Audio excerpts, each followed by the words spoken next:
ETV YouTube channels లో మీ వ్యాపార ప్రకటనల కోసం ఈ నంబర్కి కాల్ చేయండి.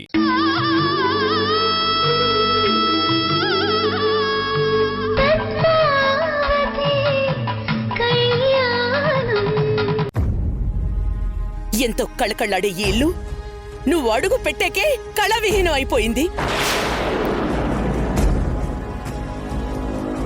బృందావనంలో ఉండే మా కుటుంబం ముక్కలు ముక్కలైపోయింది.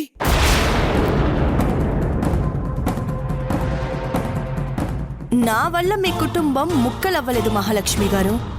ముక్కలైన కుటుంబాన్నే ఒకటయ్యేలా చేశాను. రోజు గొడవలు జరిగే ఇంటిని ఆనందాల కోవెలుగా మార్చాను.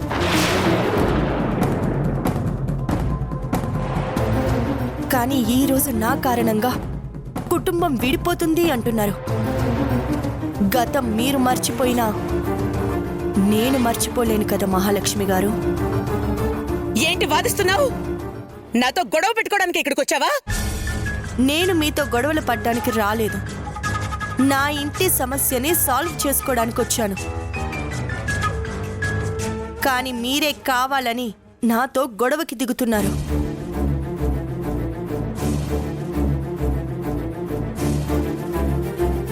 ప్రకాష్ బాబు గారు, ఆ డీలర్ పంపించిన లోడ్ తగలబడిపోయిందని ఆయన కాల్ చేసి చెప్పారు. మన అగ్రిమెంట్ ప్రకారం లోడ్ ఇంటికి చేరేంత వరకు టోటల్ రెస్పాన్స్ అతనిదే అని రాయించాను.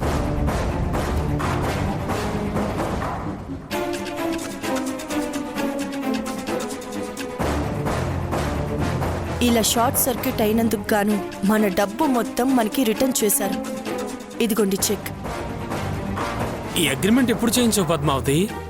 మీకు తెలుసు కదా బావుగారు, నేను డబ్బు విషయంలో చాలా జాగ్రత్తగా ఉంటానని. అమ్మ Padmavathi, thank you very much. నువ్వు చేసిన ఈ సహాయాన్ని నేను నా జీవితంలో మర్చిపోలేను. ఇదేంటి ఇలాంటి ట్విస్ట్ ఇచ్చింది? అసలు ఈ చెక్కు వాడు పంపించిందేనా, లేక ఎక్కడైనా అప్పు చేసి తెచ్చి ఇలా డ్రామాలాడుతుందా? పద్మావతి, ఇలా అడుగుతున్నానని తప్పుగా అనుకోనంటే ఒక మాట అడగనా? ఏంటక్క అది? ఈ చెక్కు నిజంగా ముంబై నుంచే వచ్చిందా? అదేంటక్క అలా అంటున్నావు? అంటే నేను అబద్ధం చెప్తున్నాను అనుకుంటున్నావా? అంటే నా ఉద్దేశము, షార్ట్ సర్క్యూట్ అయ్యింది ఈ రోజే కదా, నీకప్పుడే చెక్కెలా పంపించారా అని. దాందే ఉంది లీలా. ఈ రోజుల్లో స్పీడ్ పోస్టులు ఎన్ని లేవు. ఇలా పంపిస్తే అలా వచ్చేస్తాయి కదా. ఎనీవే, మా సమస్యలు సాల్వ్ చేసినందుకు చాలా థ్యాంక్స్ పద్మావతి. మనలో మనకి థ్యాంక్స్లు ఎందుకు బావుగారు, అది నా బాధ్యత.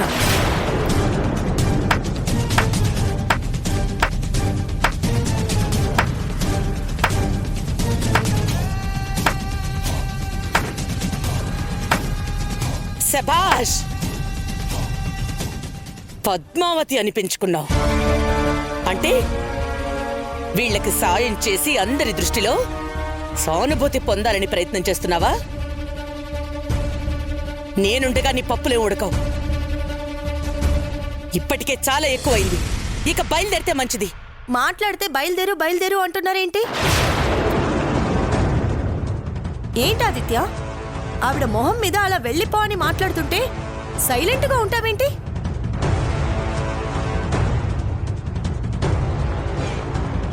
అంటే మన మధ్య ఎలాంటి బంధము లేదా? నేను ఊరికే మీ ఇంటికొచ్చానా? చెప్పు. అలా నేను అనలేదు కదా పద్మావతి. మరైతే ఈవిడి గారికి చెప్పు, మనిద్దరిది భార్యాభర్తల బంధమని. మనల్ని వేరు చేసే హక్కు తనకి లేదు అని చెప్పు. ఏయ్, ఏంటి ఊరుకుంటే తెగ రెచ్చిపోతున్నావు? మీ మధ్య ఎలాంటి బంధం ఉన్నా నా బిడ్డ నేను చెప్పిన మాటే వింటాడు. ఏంటి మీరు చెప్పిన మాట వినేది? ఆయన నా భర్త, నా మాట వినడా? ఏం ఆదిత్య, వినవా? వింటాను. అంటే నా మాట వినవా? వింటాను. నీ మాట కూడా వింటాను. కూడా కాదు. అమ్మగా నేను కావాలనుకుంటే నువ్వు నా మాట వినాలి. అర్థమైందా? ఏంటి సెంటిమెంటల్ గా లాక్ చేస్తున్నారా? అలాంటి డ్రామాలు నీకొస్తాయేమో, నాకు కాదులే.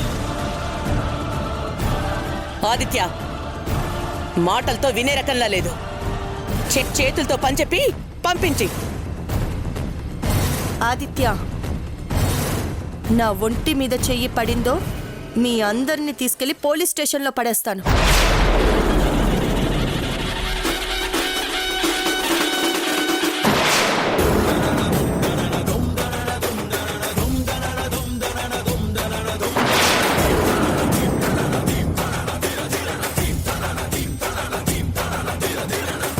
ఏంటి బెదిరిస్తున్నావా?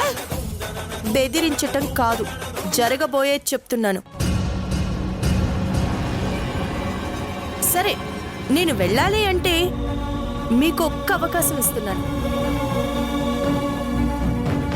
ఇక్కడున్న వాళ్ళల్లో మీరు తప్ప ఎవరి చేతైనా నన్ను వెళ్ళిపోమ్మని చెప్పండి. అప్పుడు నేనే స్వయంగా వెళ్ళిపోతాను. ఆదిత్య, నువ్వు చెప్పు, నేను ఇంట్లో నుంచి ఎందుకు వెళ్ళాలి?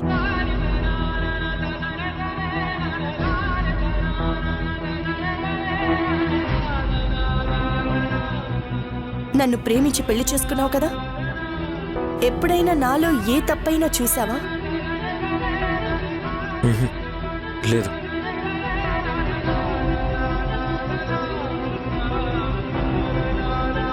వైష్ణవక్క, ఇన్ని రోజుల్లో నా వల్ల మీకెవరికైనా నష్టం జరిగిందా? లేదమ్మా. లీలక్క, నువ్వైతే నా పెళ్లికి ముందు నాకు బద్ధశత్రువి కదా. నా వల్ల ఈ కుటుంబానికి ఎప్పుడైనా పరువు నష్టం గాని ఆస్తి నష్టం గాని జరిగిందా? లేదు. నందిని, నా వల్ల నీకేదైనా కష్టం వచ్చిందా?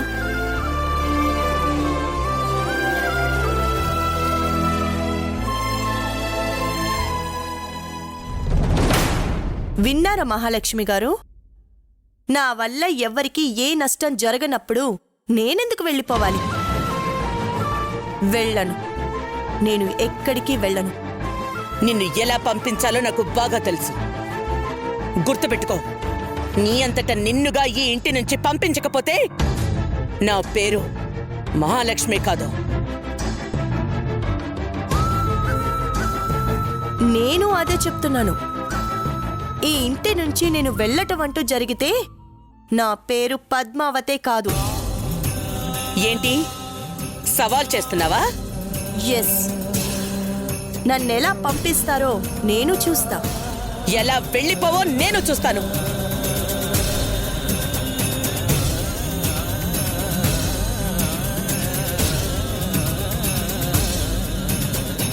నన్ను క్షమించక్క. నేనిక్కడ ఉండటం కోసం దేవతలాంటి నిన్ను ఎదురించక తప్పట్లేదు.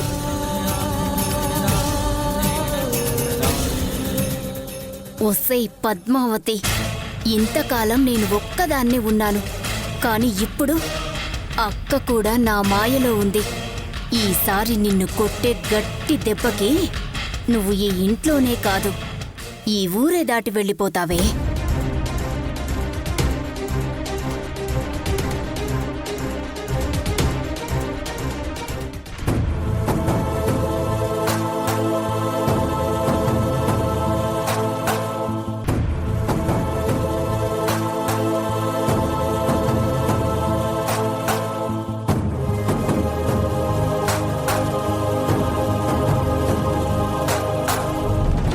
బామ్మ, ఇదిగో జ్యూస్ తీసుకో.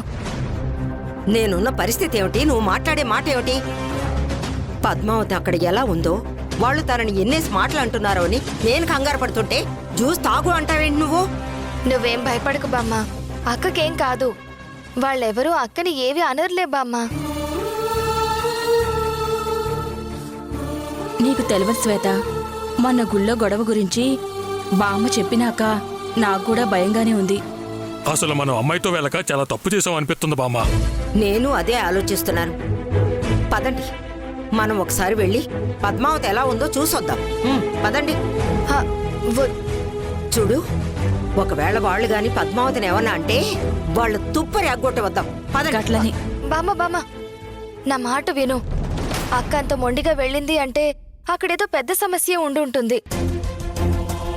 అక్కకి ఎవరిని ఎలా డీల్ చేయాలో బాగా తెలుసు. మీరు అనవసరంగా గోటితో పోయేదాన్ని గొడ్డల దాకా తీసుకురాకండి. అలా అని ఇంట్లోనే ఉందామంటావా? ఇన్ని రోజులు ఆ లీల కారణంగా కష్టాలు పడింది. ఇప్పుడేమో ఆ మహాలక్ష్మి తయారైంది. పాపం పద్మావతికి ఎప్పుడు సుఖం వస్తుందో ఏమిటో. ఇదిగో అక్కే ఫోన్ చేస్తుంది. ఏంటి, పద్మావతి చేస్తోందా? అయితే తొందరగా లిఫ్ట్ చేసి మాట్లాడు. హలో అక్క, అక్కడ పరిస్థితి ఎలా ఉంది? నీకేం జరిగిందోనని బామ్మ చాలా కంగారు పడుతోంది. అవునా అక్క? అలాగే అక్క, ఉంటాను, బాయ్. బామ్మ, అక్కని వాళ్ళెవరూ ఏం అనలేదంట. చాలా బాగా రిసీవ్ చేసుకున్నారట. ఏంటి, నువ్వు చెప్పేది నిజమా? అవును బామ్మ, అక్కే చెప్పింది. పోల్లెమ్మా, ఆ దేవుడి దయ వల్ల అమ్మాయి బాగుంటే చాలు.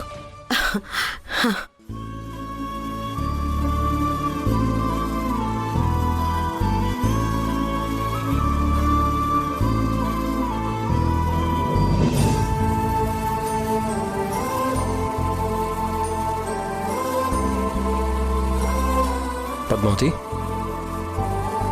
అమ్మ గురించి తెలుసు కూడా నువ్వెందుకు అలా మాట్లాడావు? ఎందుకు అమ్మ విషయంలో అలా తొందరపడ్డావు?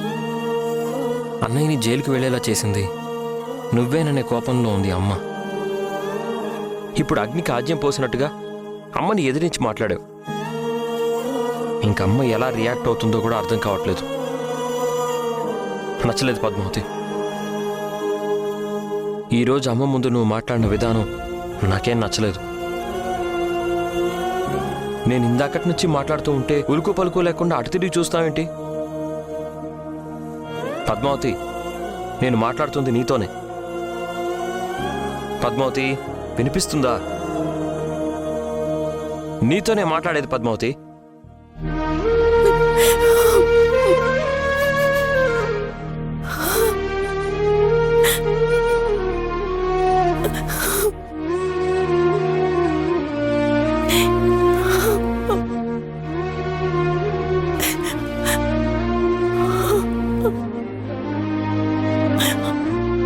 పద్మావతి, ఏమైంది? ఎందుకు ఏడుస్తున్నావు? నేనేదో క్యాజువల్గా అడిగాను.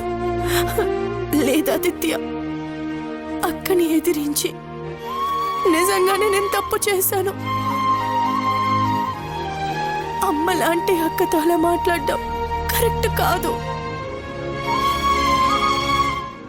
కానీ ఏం చేయను, తప్పలేదు. అక్కకి నేను ఇంట్లో ఉండటం ఇష్టం లేదు. కానీ ఇంట్లో సమస్యలు తీరాలంటే నేను ఇక్కడే ఉండాలి. నార్మల్గా అయితే అక్క ఎలాగూ నేను ఇక్కడ ఉండటానికి ఒప్పుకోదని అర్థమైంది. అందుకే అలా ఎదిరించాల్సి వచ్చింది. తప్పక చేసిన నా తప్పుని క్షమించు ఆదిత్య.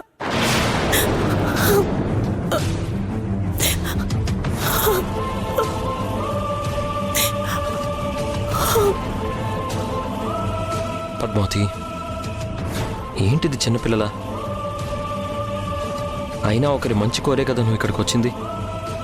అమ్మను ఎదిరించింది, ఇంకది తప్పెందుకు అవుతుంది? కాకపోతే అమ్మ మనసు కొంచెం కష్టపెట్టావు అంతే. వైష్ణవి వదిన వాళ్ళ సమస్య తీరిపోయింది.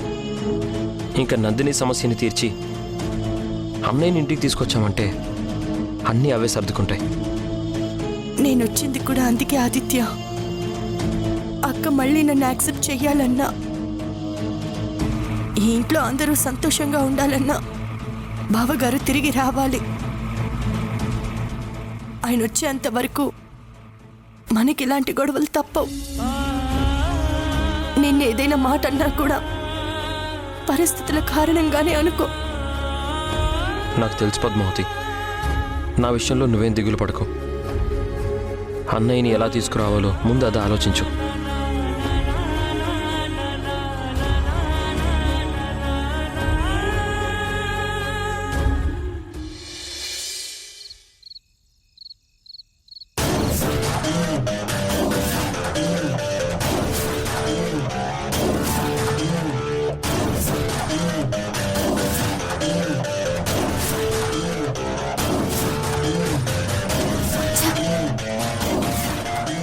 ఏంటి కూర్చొని కూర్చొని బ్యాక్ పెయిన్ వచ్చిందా?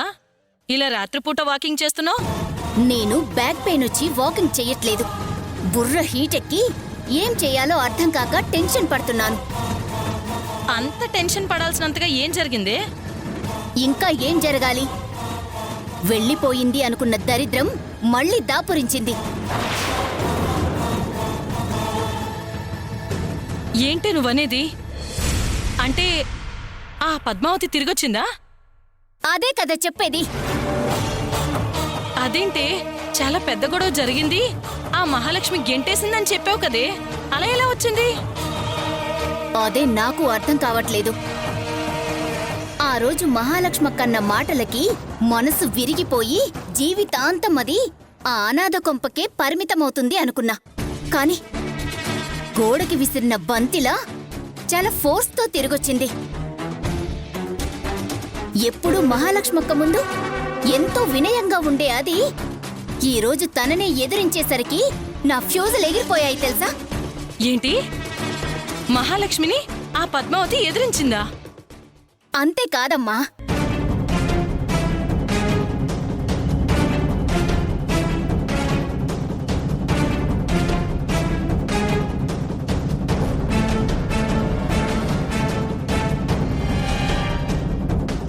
ఏంటి ఇంత రచ్చ చేసిందా? అవునమ్మా, అది చాలా మారిపోయింది. పిల్లిలా ఉండే పద్మావతి పులిలా గర్జిస్తుంది అంటే నాకెక్కడో కొడుతుంది. అంటే ఒకవేళ దానికి నీ గురించి ఏమైనా తెలిసిపోయిందేమో అనిపిస్తుంది.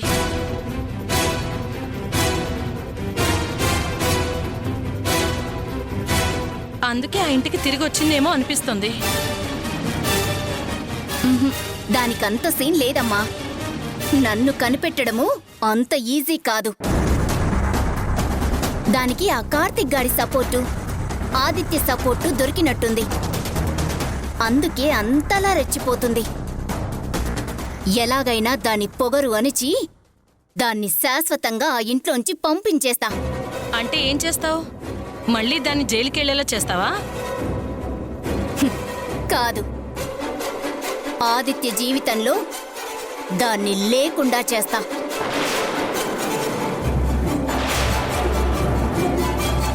అర్థం కాలేదు లీలా. ఆ పద్మావతికి ఆదిత్యకి విడాకులిప్పిస్తాను.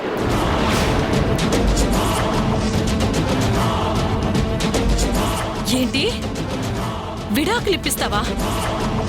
నువ్వు ఇప్పిస్తే మాత్రం వాళ్ళు తీసుకోవాలి కదా? తీసుకుంటారమ్మా, తీసుకునేలా నేను చేస్తా.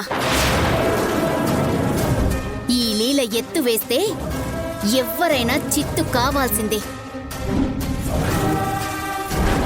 మహాలక్ష్మక్కకి ఇప్పుడు దాని మీద పీకల దాకా కోపముంది.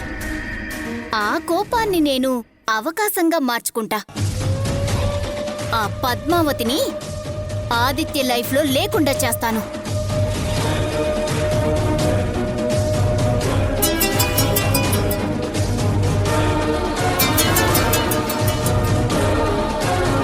హలో, ఎలా ఉంది వంశీ? మీ మామగారితో ములాఖత్? చాలా బాగుంది అత్తయ్య. వైష్ణవి అత్తయ్య వాళ్ళ గురించి చెప్తుంటే ఆ కేశవ కళ్ళల్లో నీళ్లు చూడాలి. బయట ఒక చెరువు నిండిపోయింది తెలుసా? చాలా హ్యాపీగా ఫీల్ అయ్యావనుకుంటా. చాలా చాలా హ్యాపీగా ఫీల్ అయిన అత్తయ్య. ఇన్ఫాక్ట్ ఎప్పుడూ తన విషయంలో ఇలాగే ఫీల్ అవ్వాలని ఆశపడుతున్నాను. వాడి దుఃఖం నాకు ఆనందం, వాడి ఆనందం నాకు నరకం. వాడెప్పటికీ కన్నీళ్లతోనే ఉండాలి. ప్రతి క్షణం నరకం అనుభవిస్తూనే ఉండాలి. ఉంటాడు వంశీ. ఉండేలా నేను చేస్తాను కదా. అంటే తనని బాధ పెట్టాలని నువ్వు ప్రయత్నిస్తే మీ మావయ్య గారిని సంతోషపెట్టేలా ఆ పద్మావతి ప్రయత్నిస్తుంది వంశీ. ఏంటత్తయ్య మీరు చెప్పేది? అవును వంశీ, నువ్వు ఆ వైష్ణవి వాళ్ళకి 30 లక్షలు నష్టం వచ్చేలా ప్లాన్ చేస్తే ఆ పద్మావతి వాటిని నష్టపరిహారం కింద తిరిగి తీసుకొచ్చిచ్చింది.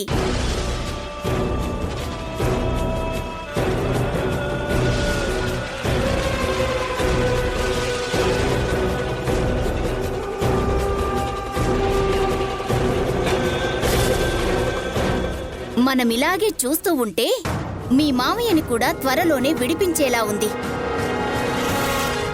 ఈలోపే మనం అలర్ట్ అయ్యి ఏదో ఒకటి చెయ్యాలి. అలాగే అత్తయ్య.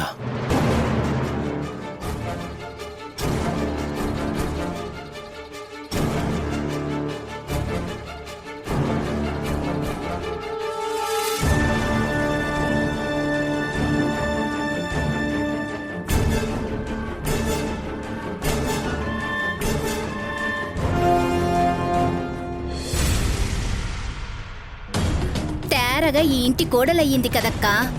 ఈ ఇంట్లో తిష్ట వేసుకోవాలంటే అలా చెయ్యాలని ఎవరో చెప్పుంటారు. అందుకే తన స్థానం కాపాడుకోవడానికి ఏకంగా నిన్నే ఎదిరిస్తుంది. దించుతాను లీలా. తొందరలోనే దాని అహంకారాన్ని, ఈ ఇంట్లో దాని స్థానాన్ని దించుతాను. నా కాళ్ళు పట్టుకుని బ్రతిమాలినా కూడా అస్సలు క్షమించను.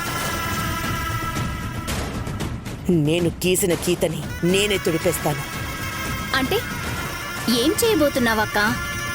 ఆదిత్యకి రెండో పెళ్లి చేస్తాను.